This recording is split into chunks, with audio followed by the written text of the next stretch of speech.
मेरे जिगरी दोस्तों, जय हिंद। एकेडमी फॉर एजुकेशन में आपका स्वागत है। हम डेली बाय डेली कुछ न कुछ मिलते हैं, किसी न किसी सब्जेक्ट के बारे में बातें करते हैं। आज हम बात करेंगे क्लास 12 का इंग्लिश का पेपर और इसके बारे में बताएंगे कि आपको अंग्रेजी का पेपर कैसे अटेम्प्ट करना है। इसके अलावा बात करेंगे कि ये इंग्लिश पेपर में इसका सिलेबस क्या है। इसके अलावा ये भी बात करेंगे कि इंग्लिश पेपर का जो मॉडल पेपर होगा, जो एग्जाम में आएंगे 2023-24 में, तो उसको कैसे अटेम्प्ट करेंगे। तो चलिए ध्यान दीजिएगा कि ये आपके सामने जो है मॉडल पेपर क्लास 12 का इंग्लिश एनुअल एग्जामिनेशन 2023 का ये मॉडल पेपर है। हम इसमें केवल सेक्शन ए और बी के बारे में बात करेंगे। नेक्स्ट पार्ट में जो सेक्शन सी और सेक्शन डी के बारे में भी बात कर लेंगे। तो चलिए बिना देरी किए हुए पहले इसको समझ लेते हैं। आपको जब पेपर मिलेगा तो कितने घंटे का मिलेगा? 3 घंटे 15 मिनट का मिलेगा। अब मैक्सिमम मार्क्स कितने होंगे आपके? 100 नंबर होंगे। तो 100 नंबर में आपको पाना रहेगा, जिसमें से 33 नंबर आपको पासिंग नंबर रहेंगे 100 में। इंस्ट्रक्शन देख लीजिएगा। इसके पहले इंस्ट्रक्शन के पहले first 15 minute 15 minutes are allotted to candidate for reading the question paper. 15 minute student को, कैंडिडेट को पढ़ने के लिए मिलेंगे पेपर, उसमें सभी काम पूरा करेंगे। फिर कह रहा है this question paper is divided into 4 section A B C and D. कह रहा है यह जो क्वेश्चन पेपर होगा 4 भागों में, 4 पार्ट में बटा रहेगा। Section A, section B, section C और सेक्शन डी। फिर कह रहा है all the question from the 4 section are compulsory. मतलब सभी क्वेश्चन जो होंगे, जो 4 सेक्शन बटे हैं, सबको करना अनिवार्य होगा। कंपल्सरी का मतलब होता है अनिवार्य। अगला कह रहा है मार्क्स आर इंडिकेटेड अगेंस्ट इस क्वेश्चन। जितने क्वेश्चन दिए रहेंगे प्रत्येक क्वेश्चन में, उसके सामने नंबर इंडिकेट कर दिया जाएगा, मतलब दर्शा दीजिएगा इतने नंबर का है। फिर read the question very carefully before your answer them. कह रहा है कि क्वेश्चन को ध्यान पूर्वक पढ़िए तब उसका उत्तर दीजिए। मतलब अट्रेंडम में उत्तर नहीं देना, जो पूछ रहा है उसी को आंसर के रूप में लिखना रहेगा। ठीक है। अब बात करते हैं सेक्शन ए के बारे में। इसमें सेक्शन ए में जो होगा आपका रीडिंग कंप्रहेंशन दिए जाएंगे। रीडिंग कंप्रहेंशन का मतलब ये होगा कि आपको बड़ा सा पैराग्राफ दे देगा। कई पैराग्राफ में, एक में भी दे सकता है, 2 में भी दे सकता है, 3 भी दे सकता है, 4 में दे सकता है। उसको ध्यान से पढ़ करके उससे रिलेटेड क्वेश्चन दिए रहेंगे, उस क्वेश्चन को क्या करना रहेगा? हल करना रहेगा। बात समझ आ रही ना? तो सबसे पहले क्या करते हैं, पैराग्राफ को हम पढ़ते हैं। Passage related paragraph based on question. और उसमें कितने क्वेश्चन दिए रहेंगे? जब पैराग्राफ पढ़ेंगे तो कम से कम 1 2 3 4 5 6 7 क्वेश्चन रहेंगे। ठीक है, 7 क्वेश्चन रहेंगे। 7 क्वेश्चन जो है, पहले जो 4 क्वेश्चन होंगे वो 3-3 नंबर के रहेंगे। क्वेश्चन जब पैराग्राफ पढ़ेंगे तो पहले 4 क्वेश्चन, जो 4 क्वेश्चन रहेंगे वो कितने नंबर रहेंगे? 3-3 नंबर रहेंगे। मतलब 4 तिहाई 12 नंबर मिलेंगे। और जो अंतिम के 3 क्वेश्चन होंगे वो 1-1 नंबर के रहेंगे। तो 3 एक कम 3, तो 12 नंबर यह, और यह कितना हो गया? 15 नंबर। मतलब आपके पैसेज से 15 नंबर के क्वेश्चन आएंगे। कितने नंबर के? 15 नंबर के। अब 15 नंबर करना बहुत आसान हो, इसके बारे में हम डिस्कस कर लेंगे 2 क्वेश्चन के बारे में बढ़िया से।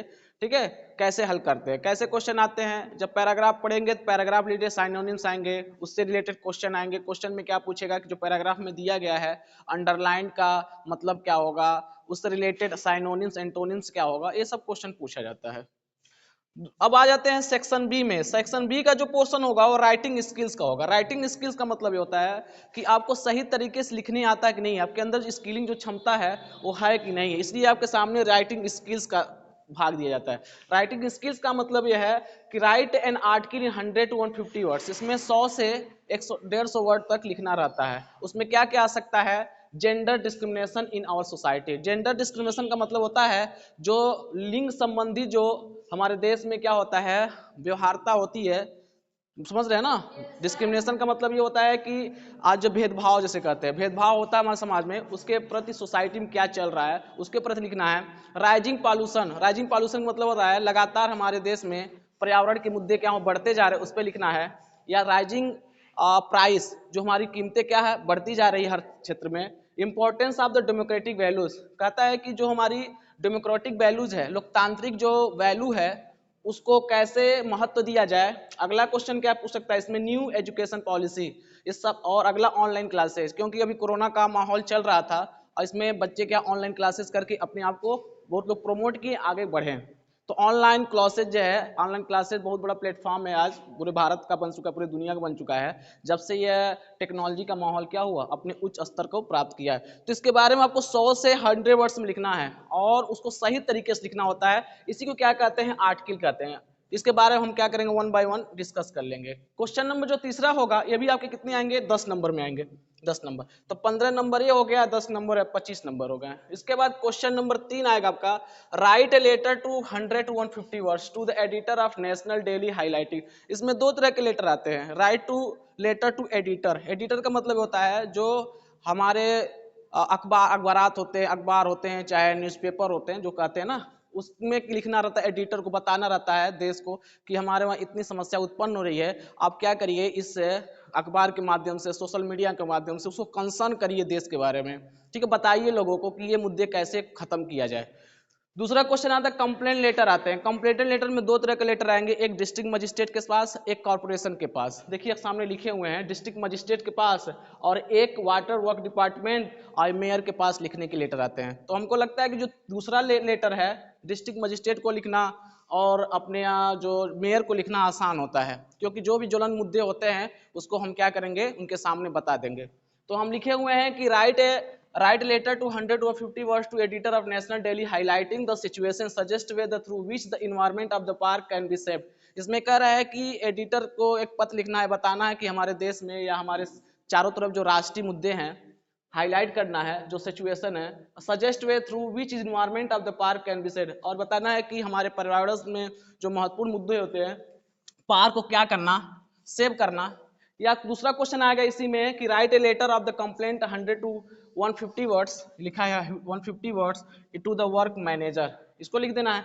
या कह देना है कि write a letter to district magistrate of your district requesting him और हर, लड़का रहेगा तो हिम लिखेगा, लड़की रहेगी तो हर लिखेगी, tackle the green flood situation in your city town village. या तो सिटी आएगा या तो टाउन आएगा तो विलेज आएगा, ठीक है। इसमें क्या बताना है कि हमारे डीएम को एक लेटर लिखना है, और कितने में लिखना है, 100 to 150 वर्ड्स में, और बताना है कि हमारे एरिया लोकेलिटी में फ्लड का सिचुएशन, फ्लड माना होता है बाढ़ की समस्या उत्पन्न हो गई है, इसको कैसे क्या किया जाए, कंट्रोल किया जाए। जो जब फ्लड आएगा तो फ्लड आने से क्या बहुत सारी बीमारी लेके आएगा, ठीक है, उससे जनहानि की हानि होगी, तो इसको बताना है। अगला कह रहा है question, write letter to the water works department complaining about the erratic and polluted water supply in your locality. और ये भी क्या करना है, वाटर वर्क डिपार्टमेंट को एक लेटर लिखना है और बताना है, मतलब मेयर को लेटर लिखना है, बताना है कि हमारे देश में जो वाटर सप्लाई हो रहा है, ठीक है, वो सही सप्लाई नहीं हो पा रही है, वो पॉल्यूटेड सप्लाई हो रहा है, जिससे बहुत सारी बीमारियां उत्पन्न हो रही हैं, इसके ऊपर एक लेटर लिखना है। तो आपके सामने कितने नंबर हो गए, 15 नंबर यार, कितने, 15, ये 10, 25 और 25 10 कितना, 35 नंबर। तो 35 नंबर सेक्शन ए और सेक्शन बी से आए। नेक्स्ट क्लास में मिलेंगे तो सेक्शन सी और सेक्शन डी के बारे में बात करें। जो सेक्शन सी अब ग्रामर का पोर्शन है, तो ग्रामर के पोर्शन के बारे में बात कर लेंगे। उसका सेक्शन डी हम लिटरेचर के बारे में बात करेंगे, उसमें बताएंगे कैसे अटेम्प्ट करना, कहाँ से क्वेश्चन आते हैं, और इसके तरीके लिखने को बता देंगे कि कैसे लिखा जाए। घर पर प्रैक्टिस करते रहिए, मिलेंगे यहीं पर। Thank you very much.